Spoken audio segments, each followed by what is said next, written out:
All right, this is Dave Juicebox, and I am here with a quick video review of one of the figures that I got from my latest Morphonauts order, the Warhammer Space Marine.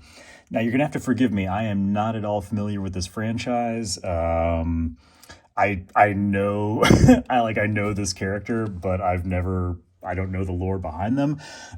So please forgive me. That having been said, holy crap, this thing is awesome. This is it like I got it right out of the box. This was pre-assembled, and I believe you'll have the option to order these assembled or disassembled. Personally, I like getting them disassembled because when it comes to painting, that's one less thing I have to do is to disassemble it. But in this particular case, this is cool because it lets us look at it unpainted, unfinished, as it comes. So what we have is a 2.5-inch scale figure with some insane articulation. I guess probably the most comparable thing you might want to draw comparisons to would be like, I guess in a very loose sense, like mega constructs, mega blocks, just in terms of size. Mega blocks are a bit smaller. I've seen some Japanese like sort of model kit figures. Hexagear, I think, comes to mind. Similar scale, a little bit bigger. Honestly, those feel a lot flimsier. This feels solid. This is 3D printed resin. I don't know anything about that that world, but I've had a few different products from a few different creators, and I can tell you that this feels very solid. We have some like the articulation is great. I'm going to go through it as best I can. There's ball joints and swivels everywhere. As you can see here, trying to focus on my iPhone, you can see that there's a ball joint that goes into the head and a ball that goes into the neck. So you get some really fantastic pivot expressions from this joint. Look at that. I mean, this is, you don't see this articulation on like 3 3/4-inch scale figures. You don't always see it on 6-inch or 7-inch scale figures. So to get it here is just really fantastic. It does have a removable helmet, but this one seems a little bit stuck. I think this figure does use a new kind of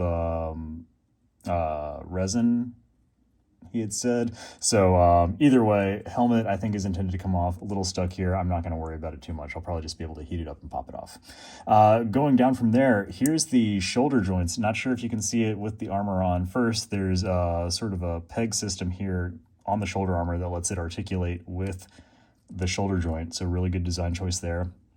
Interior, you again have a double ball joint going into the shoulder, ball joint going into the torso. So you get some really great, almost sort of butterfly action. Again, you don't even see that on a lot of 6-inch scale figures.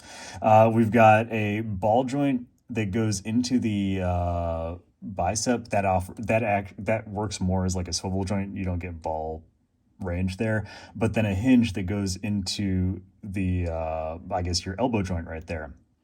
So together, you've got the swivel hinge range. Really good stuff. Wrist is a ball joint, which allows you to get up, down, 360 swivel. Exactly what you need. Those hands are removable. There are posing / gun holding hands that are also included, so you've got options there. Articulation, same on that side. Torso, you've got the upper diaphragm, which is great. Really good ball joint there. Double ball again. It's double balls, which is perfect.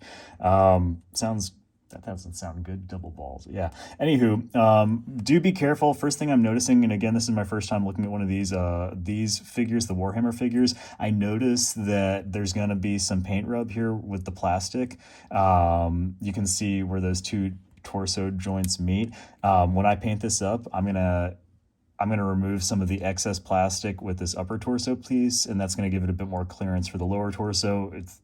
Paint rub will be a non-issue then. That would be something that design-wise, I would look at removing some of that plastic. Yeah. Still, the range there, my God, look at that ab crunch. That goes into a single ball that goes into the lower torso piece, but the range that you get with the 3 ball joints essentially. Holy Lord, look at that ab crunch. My God, I love it, love it. Really good range is what I'm getting at. Ball joints at the hips, really good range there. Wow, these are so good. What you see here in the knee joint is a double swivel, so you got your double knee joint. Knee armor is right there on the joint, so it kind of covers all that up. This is just really good design. Really good design. That goes down to a ball joint in the ankle. Gets you some really good up and down movement. Gets you some rocker, so you can get your feet planted on the ground. And I'm guessing I'm not going to be able to stand. Yeah, there we go. I did it. I can stand it up on camera. So what we have here, just at face value, really, really badass figure. Articulation, design, quality of construction and materials, just phenomenal on every level. I can't wait to paint this. I'm going to have to look up some reference pictures just so I can kind of figure out what this thing's supposed to look like. But Morphonauts, thank you so much. Looking forward to painting this and looking forward to posting the final product. So thank you all for watching, and catch you next time.